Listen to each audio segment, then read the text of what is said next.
지금 강의하는 책자는 에너지관리 기능사 10일 완성해가지고 이 책으로 공부를 할 예정입니다. 우선 3페이지를 펴시면은 제1장 열 및 증기연력학 요점 정리 여기에 대해서 나옵니다. 기능사에서는 그렇게 어렵게 나오는 학문이 아니기 때문에 여기서 나오는 것만 대충 감을 잡아도 충분히 합격하지 않을까 싶습니다. 제일 먼저 나오는 연력학 기초에서는 온도가 나옵니다. 국민학교, 중학교, 고등학교에서도 이미 이런 정도는 기초 상식은 다 배우고 있습니다만은 섭씨 온도는 0도씨 760mm Hg 수온주 높이, 즉 표준 상태를 얘기하겠죠. 표준 상태에서 물의 빙점을, 빙이랑은 얼음 빙자입니다. 물이 어는 지점을 0도로 보고 B점, B란 건 끓는다는 뜻입니다. 끓는 온도를 100도로 봤을 때 그 한눈금이 1도가 되겠죠. 이렇게 해서 만든 온도가 섭씨 온도다. 우리가 국민학교, 중고등학교에 운동장 옆에 잔디밭에 하얀 페인트 칠해놓은 백엽상에 그 안에 들여다보면 알코올 온도계니 수온 온도계니 여러 가지 온도계가 있을 겁니다. 즉 거기에서 나타내는 온도가 일반적으로 섭씨 온도다 그렇게 이해를 하시면 되고, 또는 섭씨 온도계다 이렇게 이해를 하시면 되고, 화씨 온도는 일반적으로 서양에서 많이 씁니다. 서양에서 많이 쓰는 온도인데 결과적으로는 물이 어는 지점을 화씨 32도, B점 물이 끓는 지점이 화씨 212도, 212에다 31 빼니까 결과적으로 눈금 차이가 180개가 나온다. 그렇게 이해를 하시기 바랍니다. 그러면 서로 상관관계가 있습니다. 우리나라 사람이 화씨를 쓰는 서양에 여행을 갔다든가 관광을 갔다든가, 거꾸로 서양에서 화씨를 쓰는 나라의 관광객이 우리나라로 왔을 때 경복궁을 구경을 한다든가, 그럼 자기네는 화씨를 쓰다가 여기 막상 와보니 섭씨를 쓰고, 또 우리는 역시 섭씨를 쓰다가 유럽에 가서 화씨를 보고 조금 헷갈릴 경우가 있기 때문에 그걸 서로 계산해 보는 걸 우리가 상관관계식이라 해가지고, 먼저 섭씨 온도는 9분의 5, 9분의 5라는 것은 섭씨 온도는 100등분 해놓은 것이고 화씨 온도는 180등분을 해놨다고 했으니 하나씩 치우면 250, 2918, 결국은 이걸 거꾸로 쓰면 9에다 5를 나누면 1.8이라는 수치가 납니다. 즉 화씨 온도는 섭씨 온도에 비해서 눈금의 수치가 1.8배가 더 많다. 그렇게 보시면 됩니다. 그러니까 섭씨 온도는 9분의 5 갈로 열고 화씨 온도 빼기, 화씨는 시험 문제에서 주어질 거라고요. 화씨 100도가 주어진, 화씨 60도가 주어진. 그런 다음에 32를 빼가지고 계산한 값이 섭씨 온도다. 이번엔 거꾸로 화씨 온도를 계산할 때는 5분의 9, 즉 1.8로 계산해도 되겠죠. 5분의 9 곱하기 섭씨 온도 플러스 32. 이렇게 하면은 화씨 온도가 나온다. 그런 뜻으로 이해를 하시면 됩니다. 각각 화씨나 섭씨 온도는 시험 문제에서 주어지는 수치만 갖다 거기다 대입을 하시면 되니까 나중에 기출문제, 문제풀이를 할 적에 이런 문제가 나오면 또 자세히 설명을 드릴 테니까 그렇게 하시고, 그 다음 절대온도다. 즉 이런 섭씨다 화씨다 하는 건 일종의 추상적입니다. 사람이 그냥 물이 어는 걸 0도로 하자, 끓는 걸 100도로 하자, 이 사람이 추상적으로 만들어놓은 수치에 불과한 거죠. 우리가 서울이란 지역이나 부산이란 지역이나 목포란 지역이나 대전이란 지역이 수만 년 전에 있는 게 아니고 사람이 살면서 그 지역을 대전이라든가 광주라든가 부산이라든가 서울 대구라든가 이렇게 사람이 만들어 놓은 그 지역의 도시 이름이지, 마찬가지로 섭시다 하시다 하는 것도 0도씨에서 얼고 100도에서 끓는다. 사람이 정해놓은 수치에 불과한 거지. 다른 숫자로 아마 정해놨으면 또 그렇게 써먹었을 거라고. 그래서 절대값이라는 것은 이 지구에서 영하 273.15도가 될 때 이 공기의 분자마저도 날씨의 변화에 의해서 너무 추워서 공기의 분자 운동마저도 움직임이 없어서, 즉 부피가 하나도 없을 때 이때를 기준을 삼아서 다시 온도로 계산하자. 요건 절대적이다. 누구도 변동이 없고 누구도 이의 신청을 하지 않는다. 막 그런 뜻으로 이해를 하시고, 섭씨화씨는 그냥 오는 걸 0도, 끓는 걸 100도, 사람이 정해놓은 거지. 이 추상적이라.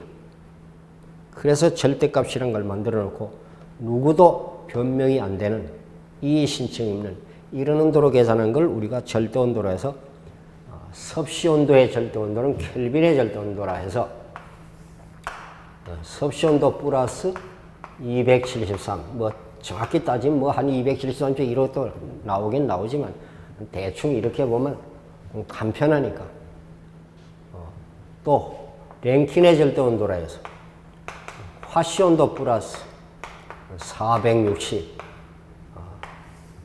이 동영상 특강이라는 것이 몇 강일 딱 정해놓고 우리가 촬영을 하다 보니까 너무 자세하게 할 수도 없습니다.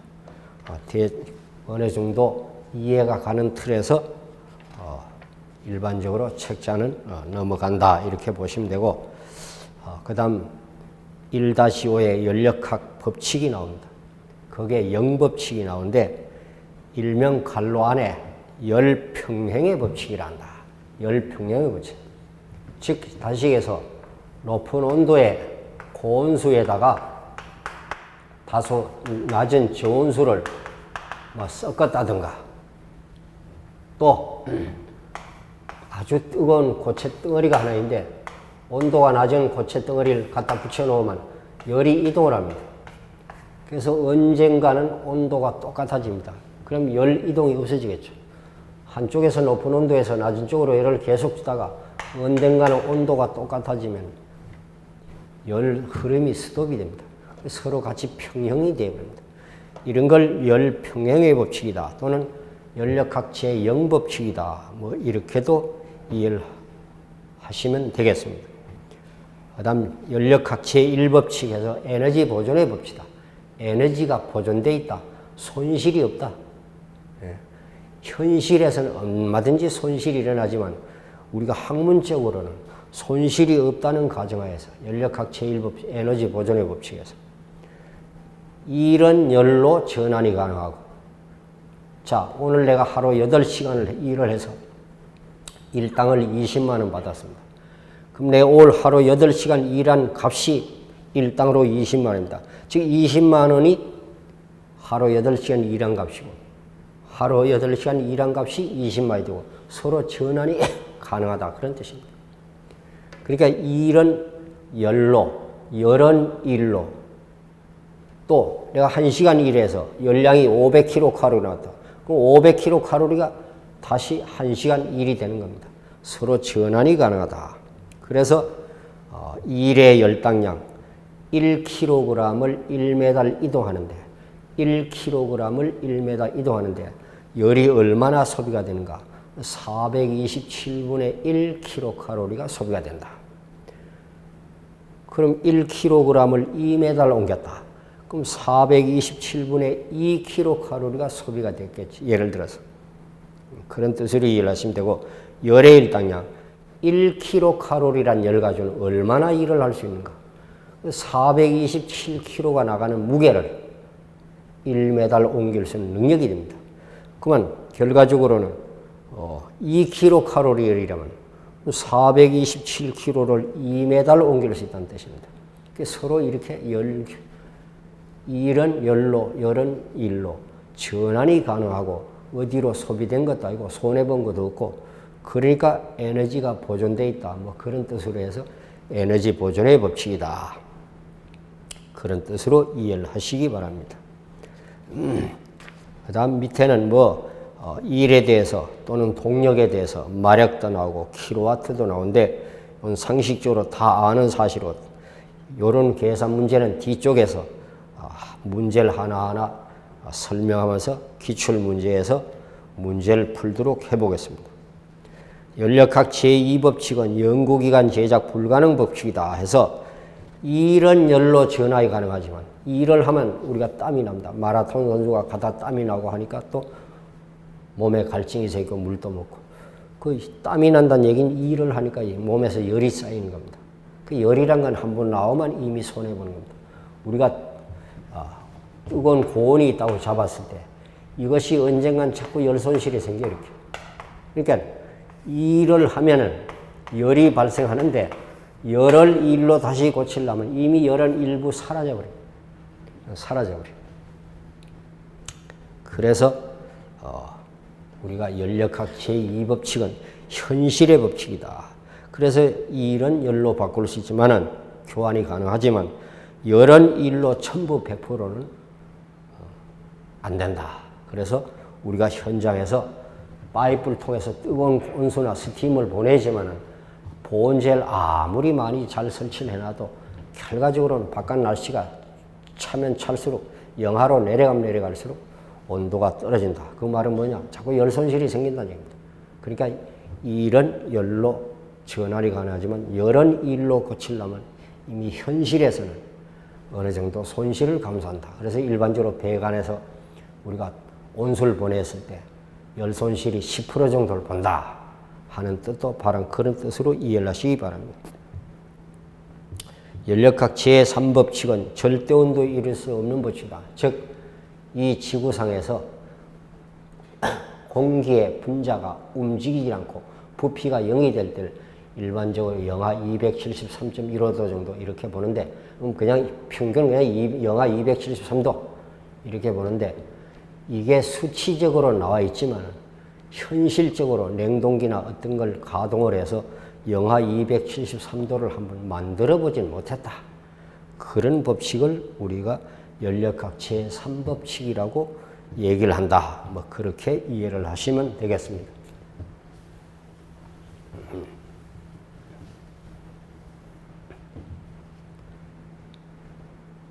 그 다음 1-6에 보면 이제 징계에 관한 지금 현재 우리가 이 동영상 촬영하는 과목이 에너지 관리 기능사입니다.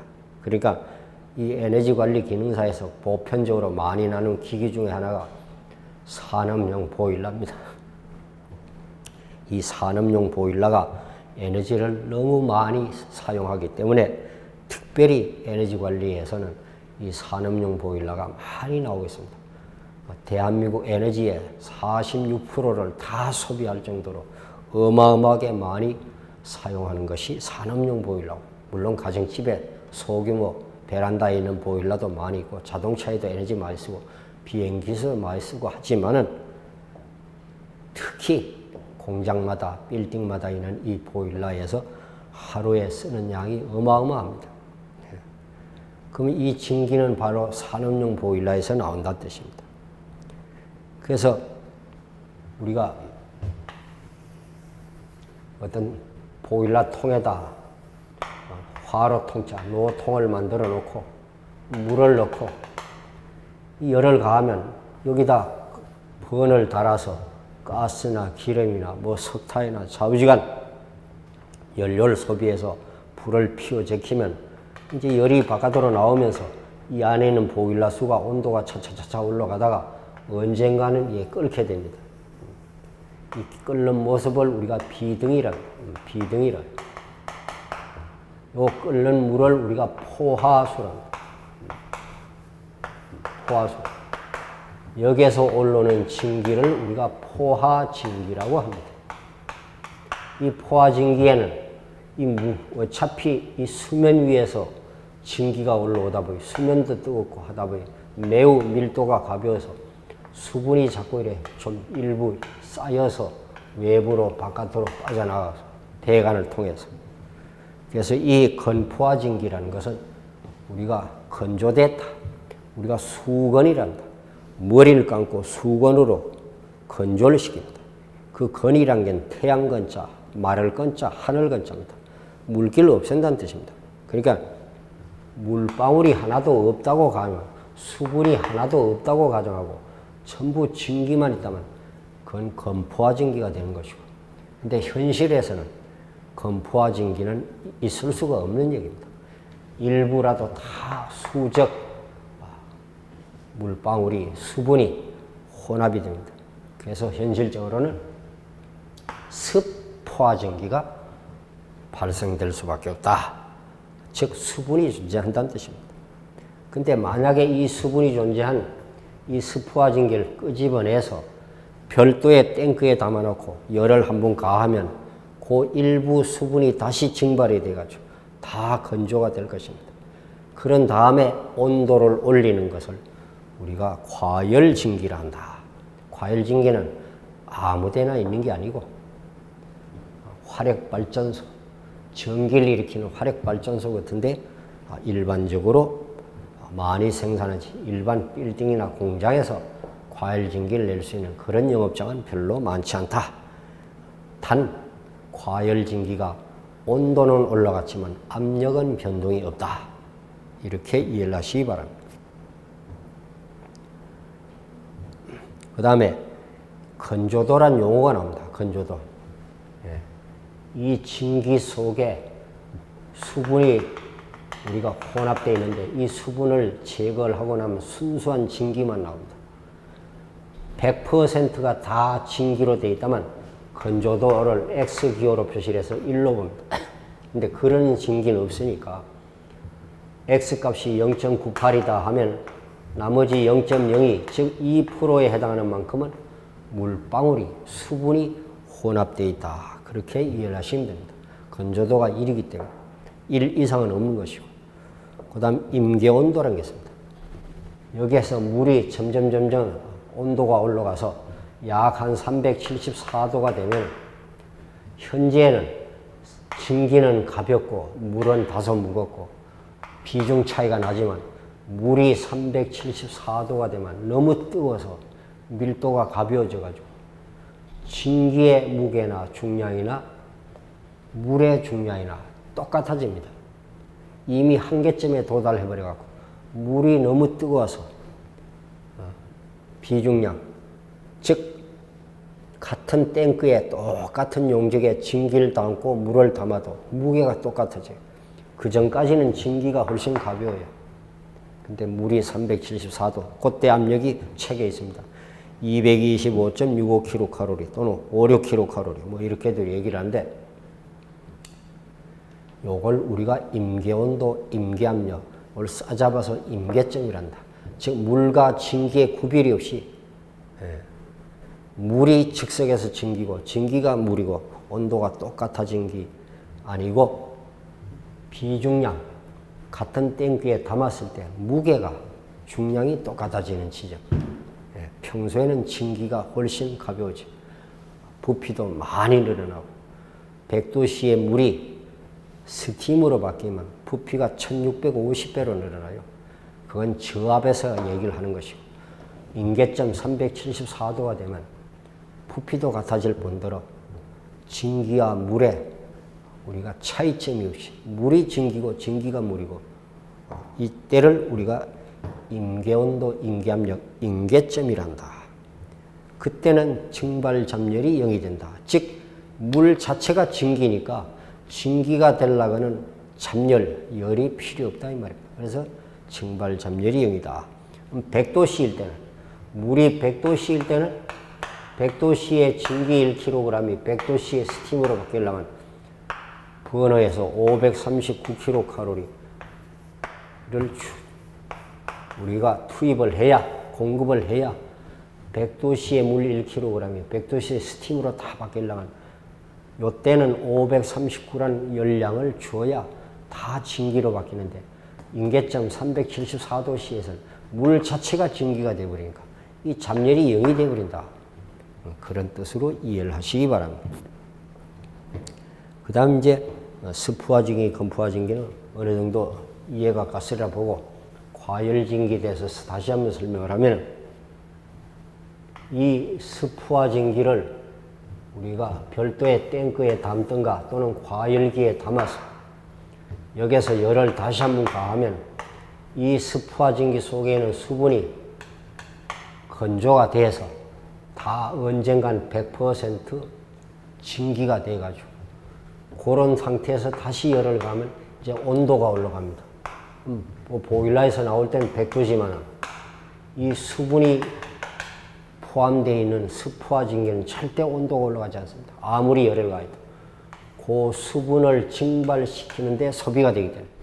근데 여기 다 100%로 증기가 돼버린 상태에서는 그때부터는 온도가 올라가서 예를 들어 110도도 될 수 있고 200도도 될 수 있고 요걸 우리가 과열 증기를 압력이 5kg짜리라면은 압력은 변동이 없습니다. 똑같이 5kg 압력입니다.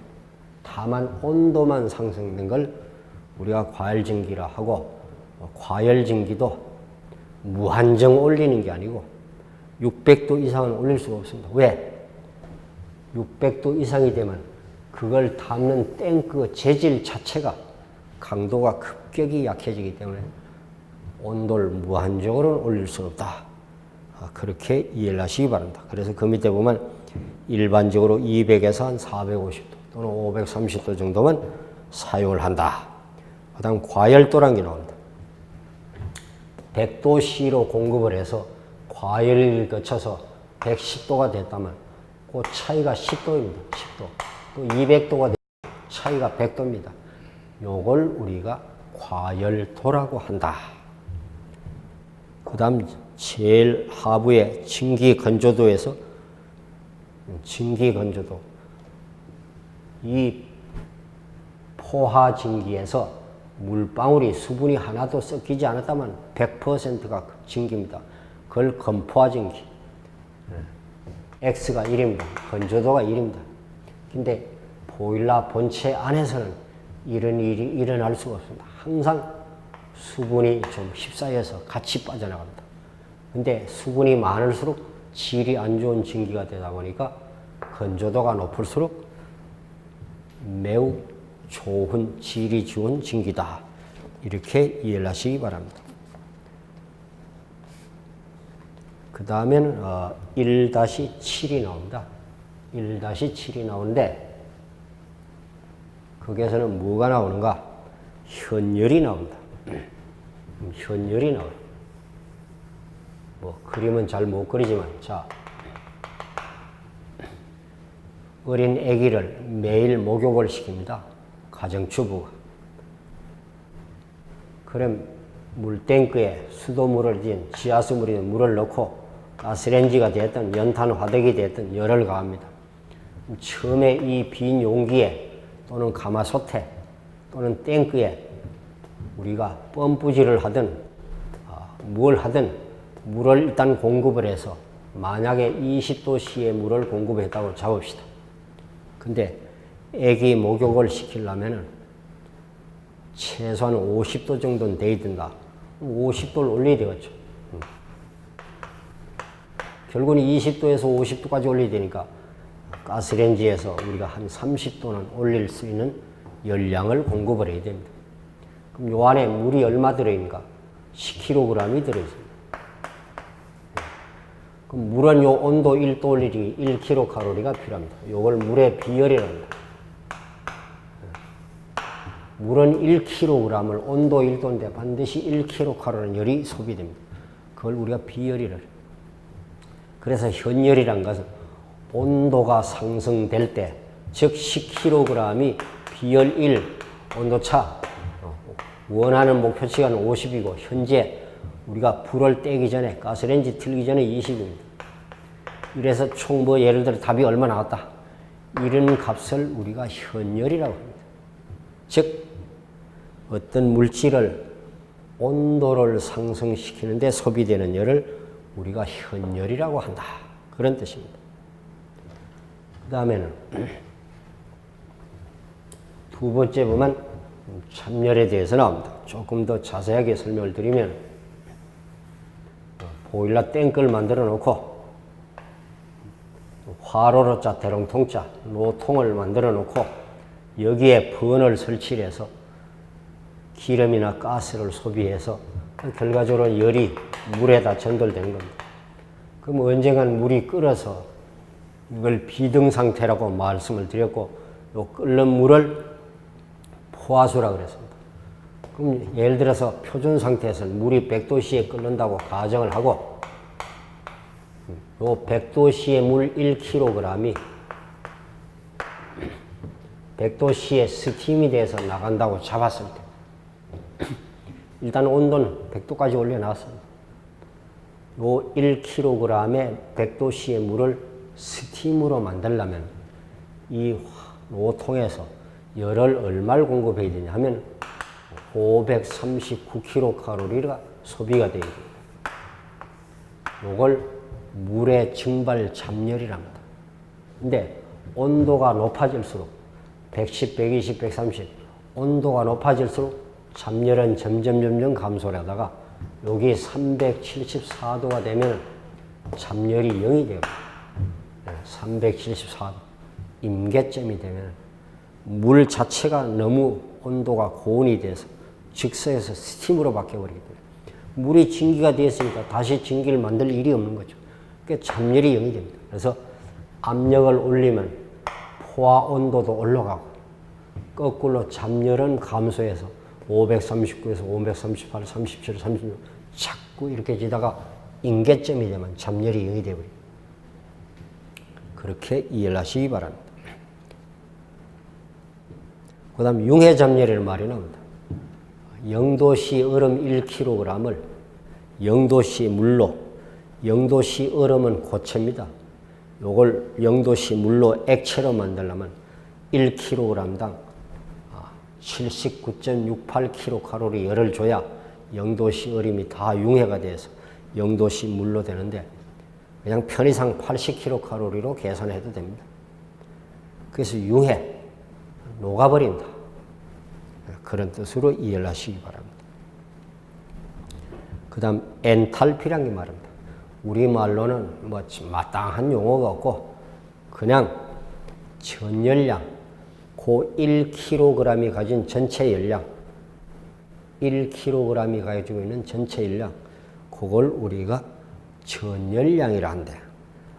포화증기 엔탈피는 100도씨까지 물을 올렸으니까 물의 비율은 1kcal니까 100 곱하기 1을 해서 포화수 엔탈피가 100이고 잠열 539고 그러면 올라오는 증기, 발생되는 증기 1kg이 가진 열량이 639kcal입니다. 이게 건포화증기 엔탈피입니다. 건조된 포화. 그러나 여기에 수분이 존재를 한다면 그 수분이 들어있는 만큼 요 잠열값이 다 필요치 않겠죠. 그래서 요때는 건조도가 필요해요. 여기에 건조도가 0.9%다 하면 2%는 수분이 섞여 있기 때문에 그 2%에 해당하는 값만 제외하고 여기다가 0.98을 곱해서 예를 들어 500이 나왔다고 잡읍시다. 그럼 500 플러스 100. 그럼 600이 되겠죠. 이런 걸 우리가 습포화증기 엔탈피라. 습포화증기 엔탈피라고 한다. 그래서 증기에서는 건조도가 매우 중요하다. 건조도를 편의상 X값으로 표시를 한다. 막 그렇게 이해를 하시고. 그다음 과열증기는 뭐냐? 과열증기는 이 습포화증기를 이송을 해서 과열기에 넣고 다시 열을 가하면 거기에서 수분이 다 증발이 돼. 그런 다음엔 온도가 상승이 됩니다. 압력 변동 없이. 그래서 포화증기에서 온도를 올리는 증기를 우리가 과열증기라고 합니다. 그래서 과열도를 계산해서 아까 우리가 표준 상태에서는 물이 100도 이상은 절대 안 올라간대. 과열증기는 온도가 한 600도까지 올릴 수 있다. 그 차이 값을 우리가 과열도로 한다. 그렇게 설명을 드렸습니다. 물론 뒤에서 이런 문제가 나오면 그때 자세히 설명을 하면 무슨 말인지 이해가 갈 것입니다. 그 다음 증발이 뭐냐? 증발이라는 것은 글자 그대로 이 포화수, 끓는 물이 스팀으로 바뀌는 이 자체를 우리가 증발이라고 합니다. 요 증발이 돼서 증기가 올라왔을 때 건포화증기, 습화증기. 습은 뭐냐? 이게 어차피 수면 위에서, 물 위에서 올라오다 보니까, 발생이 되다 보니까 반드시 수분이 조금씩 섞인다. 혼합이 된다. 만약에 수분이 하나도 없다고 가정을 한다면 그건 건조도가 1이 됩니다. 근데 현실에서는 그럴 수가 없는 겁니다. 예. 그래서 습화증기가 항상 발생이 되는데, 뭐 습화증기가 됐든 건포화증기 됐든 수면 위에서 끓는 물에서 증기로 올라오는 그 자체를 증발이라고 한다. 그렇게 이해를 하시면 됩니다. 자, 강의가 너무 지루하면 또 사람이 졸음도 오고 하니까 한 30분 단위로 이렇게 과목 끊어서 설명을 드리도록 하겠습니다. 잠시 쉬었다가 전열, 열의 이동 상태를 설명을 드리겠습니다.